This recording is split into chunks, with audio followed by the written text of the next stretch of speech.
Rahul Gandhi at Cambridge. Congress नेता राहुल गांधी ने Cambridge विश्वविद्यालय में लेक्चर के दौरान पेगासस जासूसी मामले, लोकतंत्र और अल्पसंख्यकों सहित अन्य मुद्दों पर बोलते हुए बीजेपी और केंद्र सरकार पर जमकर निशाना साधा। इसके जवाब में बीजेपी ने भी पलटवार किया। 10 बड़ी बातें। एक कांग्रेस के पूर्व अध्यक्ष राहुल गांधी ने दावा किया है कि उनके और कई अन्य विपक्षी नेताओं के फोन में पेगासस स्पाईवेयर था और इंटेलिजेंस अधिकारियों ने खुद फोन करके बताया था कि बातचीत करते हुए वह सावधान रहें क्योंकि उनकी बातों को रिकॉर्ड किया जा रहा है। 2 राहुल ने आरोप लगाया कि भारत में लोकतंत्र पर हमला हो रहा है और प्रधानमंत्री नरेंद्र मोदी भारत के लोकतांत्रिक ढांचे को नष्ट कर रहे हैं। हमने लोकतांत्रिक माहौल को बढ़ावा देने के लिए एक ऐसी नई सोच का आह्वान किया जिसे थोपा नहीं जाए।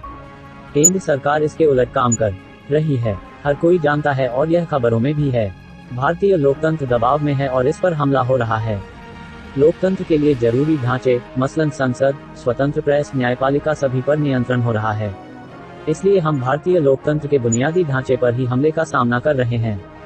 3 राहुल गांधी ने कहा कि संविधान में भारत को राज्यों का संघ कहा गया है और इस संघ के लिए संवाद जरूरी है।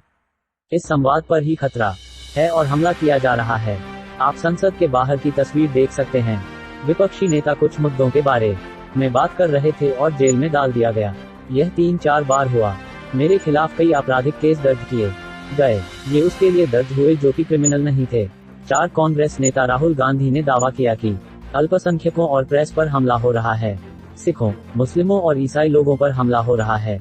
उन्होंने कहा, यहाँ सिख बैठे हुए हैं। हिंदुस्तान में भी सिख, मुस्लिम और ईसाई हैं, लेकिन प्रधानमंत्री नरेंद्र मोदी कहते हैं कि यह लोग 2ym दर्जे के नागरिक हैं। मैं इससे सहमत नहीं हूँ।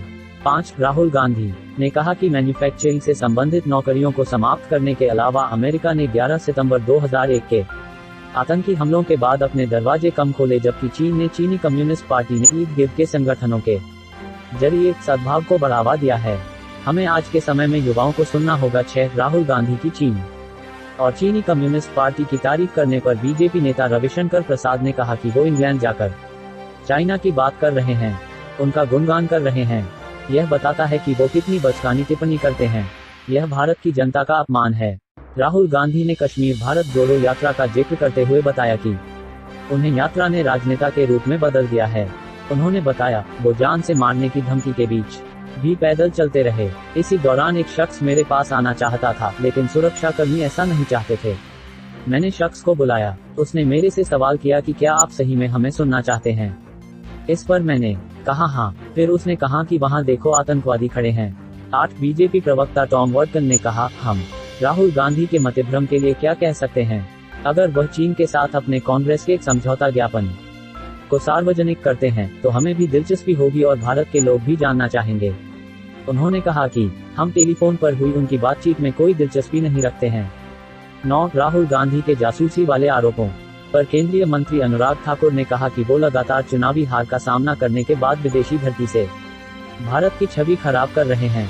उन्होंने इस बात पर आश्चर्य जताया कि पेगासस जासूसी मुद्दे की जांच करने वाली सुप्रीम कोर्ट की नियुक्त तकनीकी समिति को राहुल गांधी और अन्य कांग्रेस नेताओं को अपने फोन सौंपने से किसने रोका था। ऐसा क्या था उनके फोन में कि उनको छुपाने की जरूरत पड़ गई।